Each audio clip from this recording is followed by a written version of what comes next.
সবাইকে স্বাগত।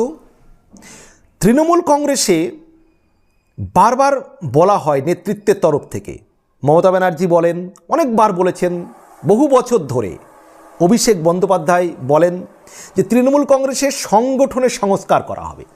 স্বচ্ছ মুখ, যারা জনসংযোগের সঙ্গে যুক্ত থাকেন, মানুষের জন্য কাজ করেন, দলের জন্য সময় দিতে চান, সেই সমস্ত মানুষদের সামনে আনা হবে। বারবার বলেন, মমতা ব্যানার্জি বলেছেন, অভিষেক বন্দ্যোপাধ্যায় বলেছেন, কিন্তু সেই অর্থে তেমনভাবে কিন্তু কার্যকর করা হয়নি, কার্যকরী হতে দেখা যায়নি। কিন্তু কেন এটা অত্যন্ত জরুরি? তৃণমূল কংগ্রেসের স্বচ্ছ মুখ, জনসংযোগকারী যারা রাজনৈতিক নেতা নেত্রী, তাদেরকে সামনে আনা দরকার। যারা প্রকৃতই রাজনীতিটা বোঝেন, শিক্ষিত মানুষ, তাদেরকে সামনে আনা দরকার। কেন? কারণ তৃণমূল কংগ্রেসে একের পর এক দুর্নীতি যেভাবে সামনে আসছে, তৃণমূল কংগ্রেসের অনেক লোকাল নেতা থেকে বড় লিডার অনেকেই যারা দুর্নীতির সঙ্গে যুক্ত হয়ে গিয়েছেন, তাদেরকে দল যদি সাইড করে দেয়, তাহলে কিন্তু তৃণমূল কংগ্রেসকে এত ক্ষোভের সম্মুখীন হতে হয় না। এই যে কোনো বিষয়ে তৃণমূলের বিরুদ্ধে দুর্নীতির অভিযোগ, লোকালি বলুন, অঞ্চল পর্যায়ে বলুন, ব্লক স্তরে বলুন, জেলা, রাজ্য, যে সমস্ত নেতৃত্ব জনসংযোগ রাখে না, যারা দুর্নীতির সঙ্গে যুক্ত, সেই সমস্ত মুখগুলোকে যদি দল সাইড করে দেয়, একটা স্বচ্ছ মুখ নিয়ে আসে, তাহলে তৃণমূল কংগ্রেসের কী হবে বলুন? আরও মানুষের জনসমর্থন বাড়বে। কেন বাড়বে? কারণ ভোটটা হয় মূলত মমতা বন্দ্যোপাধ্যায়কে দেখে আর অভিষেক বন্দ্যোপাধ্যায়কে দেখে। তৃণমূল কংগ্রেসের আর কাউকে দেখে ভোটটা হয় না। এবার এই যে যদি মনে করেন যে তাহলে কিছু লোক আছে যারা হয়তো তৃণমূল কংগ্রেসের হয়ে দাপট দেখান ভোটের সময়, ভাই এদেরকে যদি আপনি দলের মূল জায়গায় নাও রাখেন, দলের জায়গায়, জনপ্রতিনিধিত্বের জায়গায়, তবু এদের নিজেদের সুবিধার্থেই কিন্তু এরা দলের সঙ্গে থাকবে। দল যদি একটা স্টিক পয়েন্টে দাঁড়িয়ে থাকে, স্বচ্ছ মানে জননেতা যারা, জনগণের যারা কাজ করতে চায়, যারা দলটাকে নিঃস্বার্থভাবে কাজ করতে চায়, এই ধরনের মানুষ রাজ্য থেকে জেলা, জেলা থেকে ব্লক, ব্লক থেকে অঞ্চল, একবার স্তর বাই বুথ যদি সঠিকভাবে এবং সেই নেতা কর্মীদের যদি সঠিকভাবে মর্যাদা দেওয়া হয়, তাহলে ভোট কিন্তু তৃণমূলকে দেওয়ার জন্য মানুষ মুখিয়ে থাকে। কারণ তৃণমূল কংগ্রেসের ভোট কোনো লোকাল নেতার মুখ দেখে যে বিধানসভা লোকসভা ভোট হয় তা কিন্তু হয় না। হ্যাঁ, পঞ্চায়েত ভোটটা নির্ভর করে, লোকাল যারা ভোটে প্রার্থী হচ্ছে তাদের উপর একটা অংশ নির্ভর করে, কিছু পার্সেন্টেজ ভোট নির্ভর করে পঞ্চায়েত ভোটের ক্ষেত্রে প্রার্থী, সেখানেও কিন্তু স্বচ্ছ প্রার্থীর মুখ দেখতে চায় মানুষ।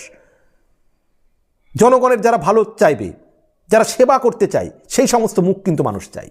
তাই তৃণমূল কংগ্রেসের কিন্তু ভাবার সময় এসেছে যে তাদের নেতৃত্বে, বিশেষ করে মানুষের জন্য যারা সময় দেয়, দলের জন্য যারা সময় দেয়, যারা স্বচ্ছ মুখ, যারা প্রকৃতই জনসেবা করতে চায়, মানুষের সেবা করতে চায়, সেই সমস্ত নেতৃবৃন্দগুলোকে এলাকায় এলাকায় যেভাবে চেপে রাখা হয়েছে, কিন্তু যারা অনেক মানুষ যারা দলের ভাবমূর্তি নষ্ট করছে, দুর্নীতির সঙ্গে যুক্ত হয়ে গিয়েছে, অথচ তারা যে কোনোভাবে দলের কাউকে ধরে, কোনো একটা চেন ধরে তারা কিন্তু বসে আছে, অথচ জনগণ তাদের পছন্দ করছে না। তারা বিভিন্ন অপকর্মের সঙ্গে যুক্ত হয়ে যাচ্ছে, অপকর্মের সঙ্গে যুক্ত হয়ে আছে। এই সমস্ত জায়গা থেকে তৃণমূলের কিন্তু একটা সংস্কার করার দরকার। কারণ আবারও বলছি, ভোটটা কিন্তু লোকসভা বিধানসভা ভোট হয় মমতা ব্যানার্জির মুখ দেখে, কিছুটা অভিষেকের মুখ দেখে, এবং অভিষেক বন্দ্যোপাধ্যায় যত সংগঠনের সুযোগ দেবেন, সময় দেবেন, তত কিন্তু দল চাঙ্গা হবে। এটা কিন্তু প্রমাণিত। এবং পঞ্চায়েত নির্বাচনে যেখানে লোকাল ভোটটা হয়, সেটা ক্ষেত্রে কিন্তু প্রার্থীর মুখ তখন কিন্তু কিছুটা ভোট নির্ভর করে তার উপর। তখনও কিন্তু স্বচ্ছ প্রার্থী দরকার, যারাদেরকে জনগণ পছন্দ করে, যারা দলের জন্য, জনগণের জন্য সঠিকভাবে কাজ করতে চায়। এই ধরনের মানুষকে কিন্তু তৃণমূল কংগ্রেসে যদি এস্টাবলিশড করা যায়, প্রতিষ্ঠিত করা যায়, তাহলে কিন্তু তৃণমূল কংগ্রেসকে এত দুর্নীতির সম্মুখীন হতে হয় না। এই যে এত দুর্নীতি, নেতা মন্ত্রী, পার্থবাবু জেলে, আজকে মানিক ভট্টাচার্য জেল থেকে বেরিয়ে এসেছেন জামিন পেয়ে, অনুব্রতবাবু জেলে গিয়েছিলেন, জেল থেকে বেরিয়ে এসেছেন, তারপরে জ্যোতিপ্রিয় মল্লিক জেলে। তাহলে যদি একটা দল প্রথম থেকে নিয়ন্ত্রণ করে, যখনই দুর্নীতি করছে তাদেরকে যদি ওয়ার্নিং দিয়ে দেওয়া হয় এবং তাদেরকে যদি একটু সেন্সার করে দেওয়া হয়, ক্ষমতা কমিয়ে দেওয়া হয়, আর যদি না শুধরায় তাদেরকে দল থেকে সরিয়ে দেওয়া হয়, তাহলে কিন্তু তৃণমূল কংগ্রেসকে এত এই দুর্নীতির মোকাবেলা করতে হয় না, এত মানুষের সমালোচনার মুখে পড়তে হয় না। কারণ তৃণমূল কংগ্রেস যেভাবে মানুষকে সুবিধা দিচ্ছে বিভিন্ন প্রকল্পের, সেই সুবিধা পেয়ে মানুষ কিন্তু তৃণমূল কংগ্রেসকে ভোট দিচ্ছে।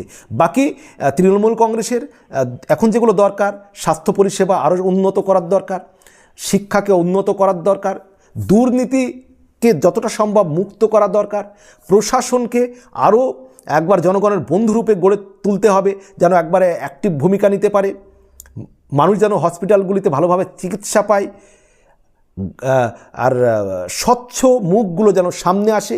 এগুলো যদি তৃণমূল করে, আগামী দিনে তৃণমূল কংগ্রেসের কিন্তু আগামী 26 সালেও কিন্তু তাহলে তৃণমূল কংগ্রেসের কেউ প্রতিদ্বন্দ্বী হয়ে উঠতে পারবে না। আর যদি এই যে মুখগুলোকে মানুষ পছন্দ করে না, যে মুখগুলো, সেগুলোই সামনে থাকে, একের পর এক আরও দুর্নীতি হয়, প্রশাসনকে সঠিকভাবে কাজ করতে দেওয়া না হয়, জনগণের যে স্বাস্থ্য পরিষেবা সঠিকভাবে না পায়, তাহলে কিন্তু তৃণমূল কংগ্রেসকে 2026 সালে চ্যালেঞ্জের মুখে পড়তে হবে। আপনারা কি মনে করেন? আপনাদের গুরুত্বপূর্ণ মতামত অবশ্যই জানাবেন। বিনীত অনুরোধ রইল, ভালো থাকবেন, সুস্থ থাকবেন, সবার জন্য শুভকামনা।